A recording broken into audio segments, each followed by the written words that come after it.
very hot this weekend. You're scheduled to play an open-air game. Do you have any concerns about that? No, there's protocols put in place that if the temperature exceeds whatever that limit is, they close the roof and we play like it's any other game. So, yeah, a bit of a change for the fans more than anything else.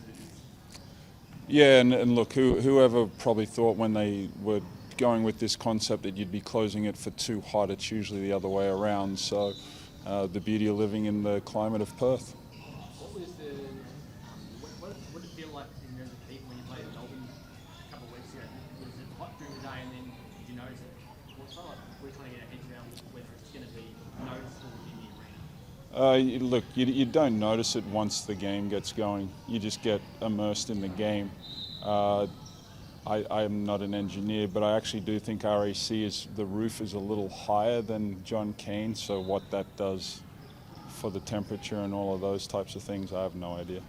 So what is the temperature it has to reach for the roof to finish up? Yeah, that's above my pay scale. At 36. Beautiful. At this point, would you like it to be closed? No, like our players have participated in ones at home and away, so for us, like it's a great experience for the fans. So, it'll be great, but also we got to be mindful of the players and the conditions for them to play in.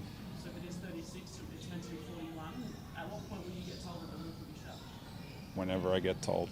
Does it make any difference to your preparations if you're No. concerned for players? No.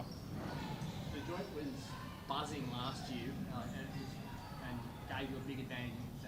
Yeah. Is that one of the big things that the event sort of matches really lifted everyone who's playing? Yeah, look, I think when fans initially feed into it and see the roof open, there's an excitement about that.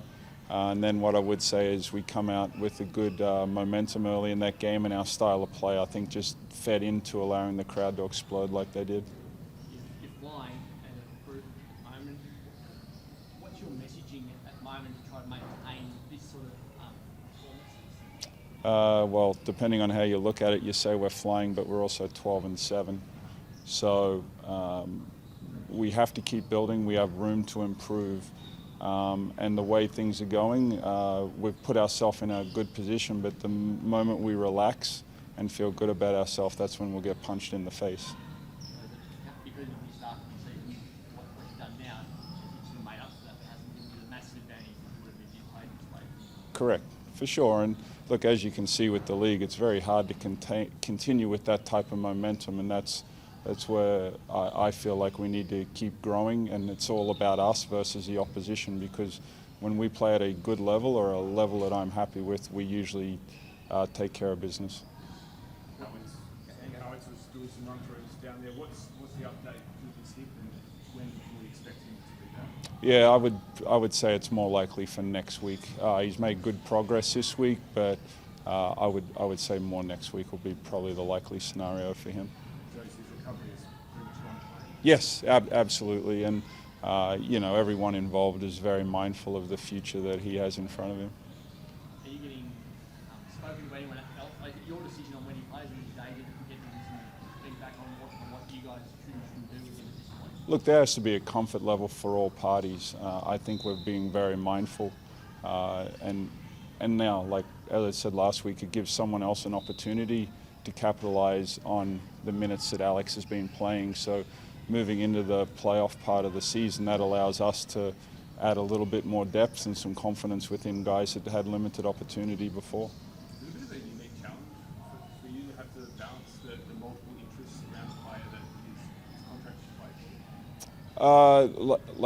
plays? The best, my approach to that is just being honest and upfront with all of it. I know you guys get asked the question about does he get shut down.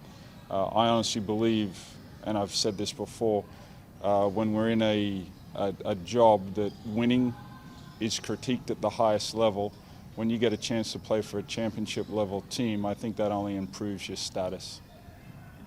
When you heard that he had some sort of injury?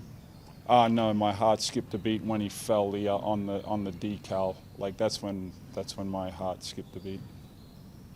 Bryce Collins says he no longer has any interest in playing for the Boomers. Is that a shame for Australian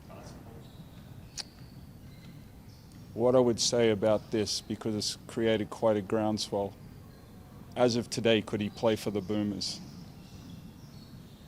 Heaps of paperwork would need to No, drastically he can't. change. He can't, so like, it's a hypothetical question right now. If you were picking the team for the Olympics, would Bryce Cotton fit into the 12 if you were available?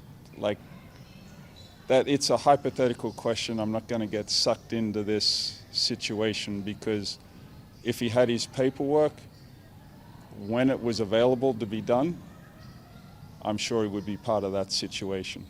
But because it's dragged on, I understand his frustration with it all. Is it frustration from your point of view as well that he could be not passing in for and give you that extra spot if that paperwork had been done? In all honesty, when I first got the job, this was something that was talked about profusely.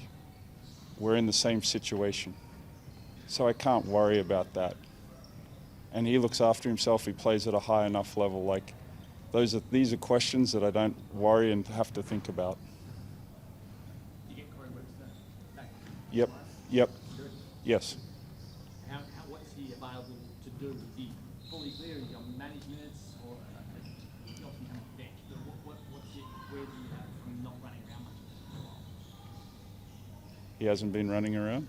we haven't seen him running around. So no, like, Corey's been participating in practice now for the last couple of weeks. We're obviously managing what he does, and this week he's taken it to another level. So I would say he's in the type of shape where he'll be able to play the minutes required.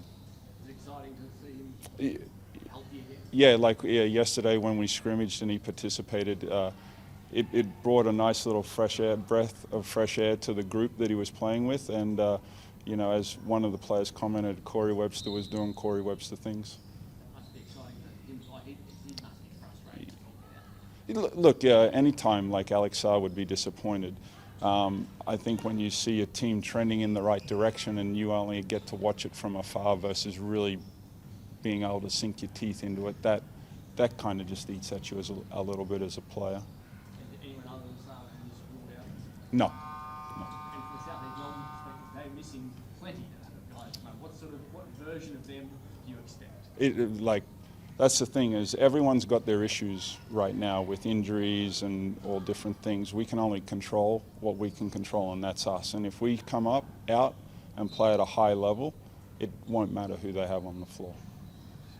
Bryce 100%, just all ice on the ankle. Yep. Yeah, look, we're at the stage of the season where everyone's managing little niggles.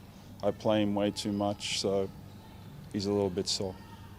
John, Alex, when he does come back, will he be managed at this point? Do you think he'll play different minutes? What will come back? No, like once he's healthy, like any of these guys, Corey, Alex, whoever, like they're gonna be.